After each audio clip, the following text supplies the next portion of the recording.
Hey there, cats and kitties. I am the Blues Man, Johnny Blues, and with this video, I'm discussing my thoughts on episode 9 of the anime series Shouwa Genroku Rakugo Shinjuu, and talk about just an emotionally torrential episode. And much to my surprise, I mean, a lot of this stuff we see the tipping of the hat of in the previous episode, the splitting of ties between this main trio of characters, and everything from the way Kikuhiko breaks up with Miyokichi to just the entirety of Tsukuroku's passions for Rakugo blowing up in his face, the carpet being well ripped out from under him.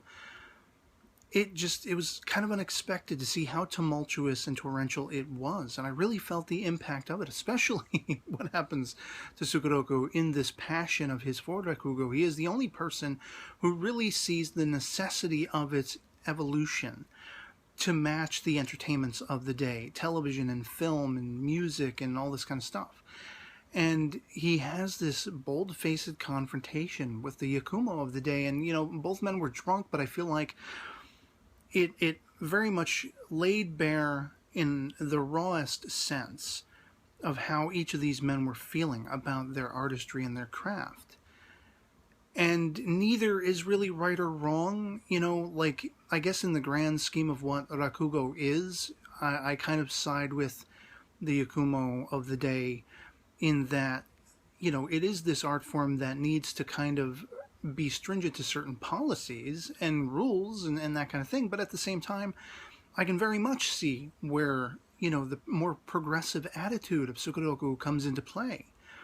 He wants for this art form the longevity that he's so afraid the ways of old are going to undermine and make this a dying art form and all this kind of stuff. And just his exuberance and his passion, I mean, it's a blood passion for this artistic performance art. And yet it's the point of conflict. He has used the president's signature sort of Rakugo on stage to get the laughs from the audience and going very much undermining that internal Rakugo structure. And while I don't necessarily, you know, I'm a nonconformist. I'm somebody who very naturally, you know, does not want to subscribe to rules and regulations and conformity. So it speaks to my own artistic passions to be like, damn right, Tsukuroku's in the right, but when he's risking his own viability in the minds of not the audience, but the people who can, you know, keep him active as a performer, he's very much risking the thing he loves the most. His love for it is a risk in and of itself. And so he is expelled because of this confrontation, because of this, you know, detached meeting of the minds, coming from two different points of view, and just he has broken every last nerve of the Yakumo master of the day and all of the Rakugo masters. And so very much are we seeing what has burgeoned the idea of Kikuhiko becoming the Yakumo in the modern sense. The Yakumo of the day has chosen him. He has already broached this with the other Rakugo masters. The entire syndicate, they are all in agreement. If anyone is sort of, you know, carrying the prestige enough to meet those rules and regulations, to meet that conformity and the expectations of the syndicate in and of what Rakugo represents and what it is, no better can they find anyone than Kikuhiko. And it's such an interesting sort of parallel because he's very much still, even now, uncertain of his own skills and prowess, to the point where he's begging and pleading the Yakumo of the day to bring Tsukuroku back. You know, undo this expulsion, bring him back because of his natural talents and abilities.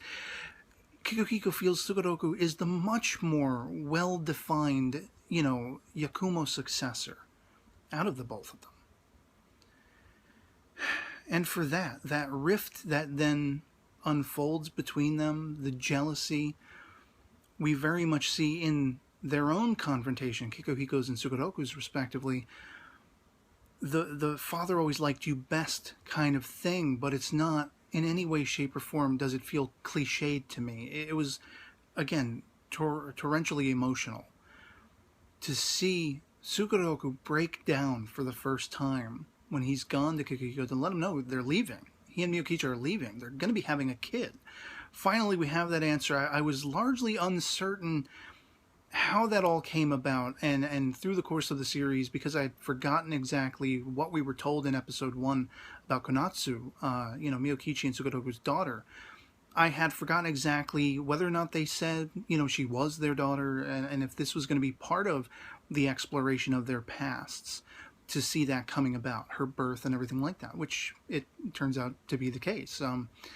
In sort of being disdained and having nothing else to fulfill themselves, with the geisha house closing and Miyokichi's part, with, Sugaroku's expulsion, they have very literally fallen into each other's arms. And you really, at least I get, the very strong sense that this is meant to be, this is how it should be. And then you get the little bomb drop that even, Kikuhiko is like reacting to incredulously.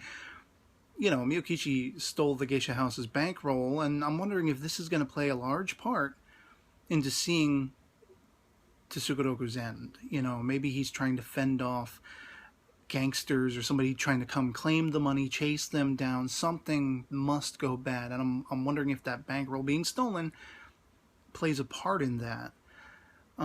Because of course we know that Konatsu is very much the ward of Kikuhiko, the Yakumo of the modern day.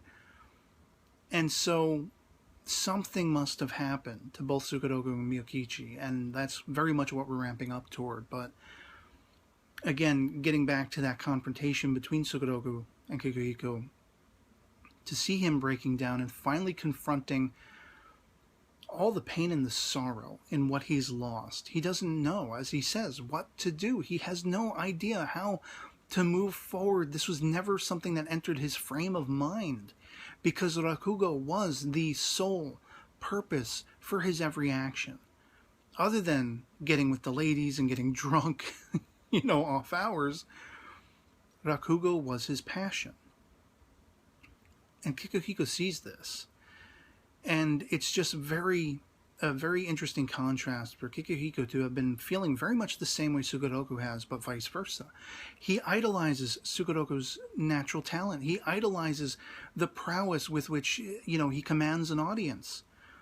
All of the respect and the accolades that he gets mind blows Kikuhiko and makes him so depressive about his own skills. He doesn't even feel he has earned this level of skill.